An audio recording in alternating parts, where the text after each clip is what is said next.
Woo, woo. Hands on fire. Hands on fire. Ow. Hey, welcome back to the shop. Today, we are continuing on our trailer build project. In the past, we put in a winch, we put a battery, and we put a bunch of lights with switches in. Today, we need to cover the topic of powering that system, or better spoken, charging that system. And for that, what I'm using is this 100-watt Renogy kind of beginner off-grid solar kit.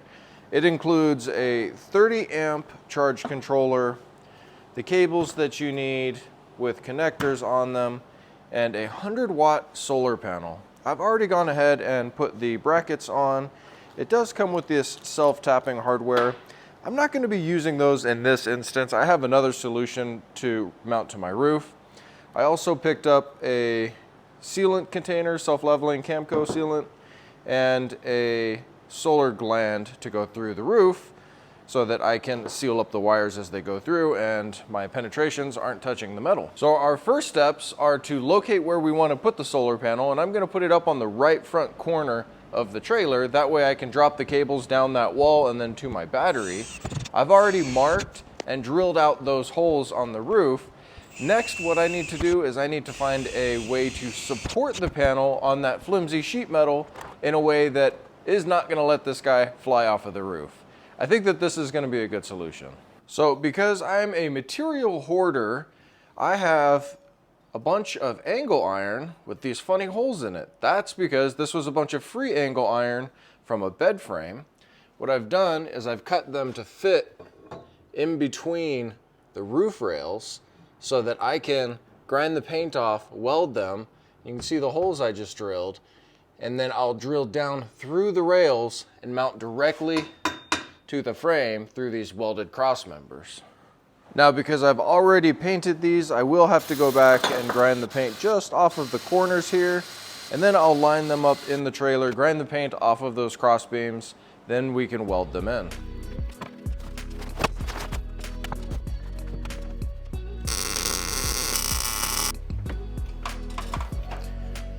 Now I need to go on the roof and see how well everything lined up. Lined up good enough to throw a bead on it. This time though, I'll wear the regular glove. Had a bead run all the way down my arm.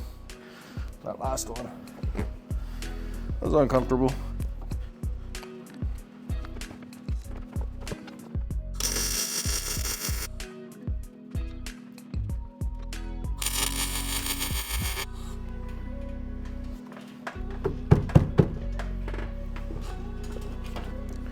Setting stuff on fire, don't mind me. Need my blower to dry it off. Cool it off, that's the right word.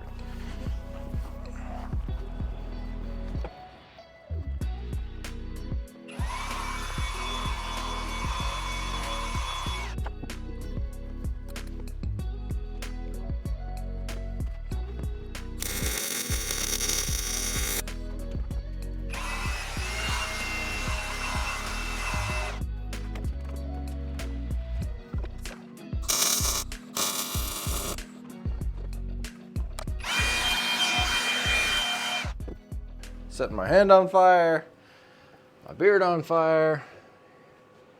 Here's what we're left with.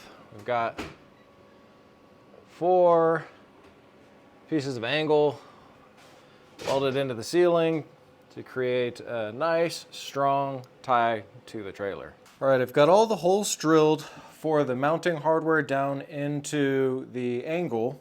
Next, what I need to do is figure out a way to get the photovoltaic wires down through the ceiling. What I think I want to use is this 3/4 PVC conduit fitting.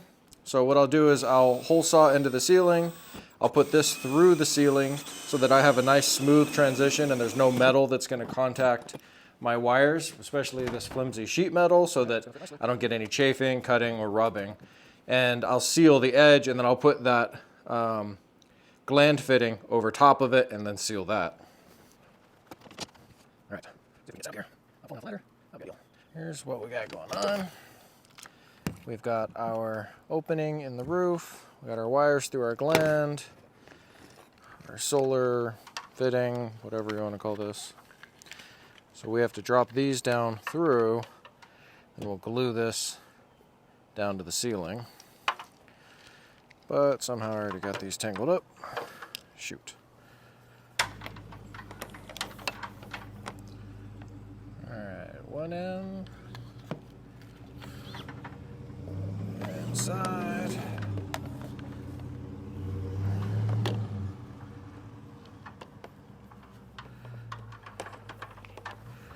These are some long cables. Suppose if I wanted to mount the solar panel all the way at the back of the roof, I could have done that too.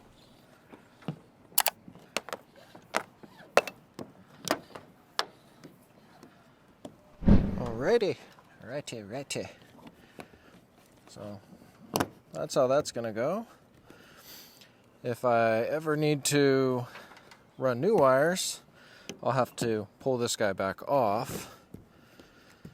So this is a glue down instead of a screw down, which, I mean, you have to cut a hole in the roof anyhow to put this on, so I don't know why you wouldn't want to screw it in. I think what I'm going to do is I will route the wires down and under, and then I'll have my disconnect inside, so these can all be tied up underneath the panel. There we go. So we'll be connected down underneath and everything will be out of the way. All right, we're ready for the next step. I'm gonna get the camera back up on the roof and get my ladder all situated. We're gonna be putting down some self-leveling sealant, then dropping our brackets on top of the sealant, dropping the bolts through those, tightening everything down, let that coat of sealant dry.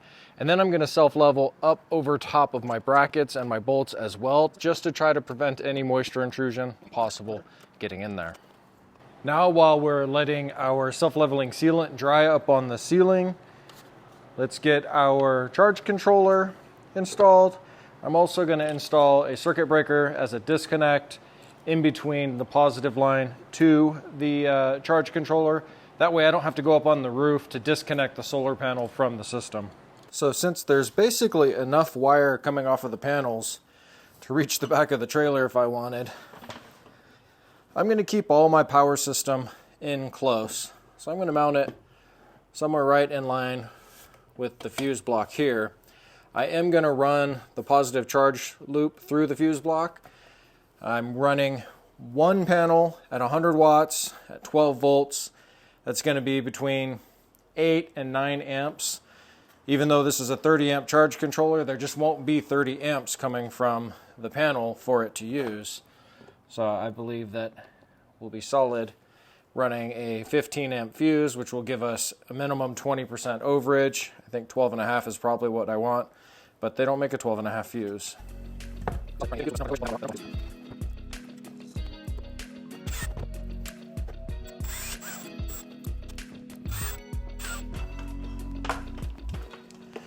These lines are not connected on the ceiling right now, so there is no juice in here. When you're connecting your charge controller, you have to connect your battery first so that it can identify your voltage, whether it be 12 or 24 volts. I think that's all this guy can handle. Yeah, max 25. So you connect your battery first, make sure you have power supplied to it, lights will turn on, then you can connect your solar side and it can manage that voltage. So as I'm wiring this all up, I'm using ferrules on the part that goes into the module, and then copper crimp plugs that go onto everything else.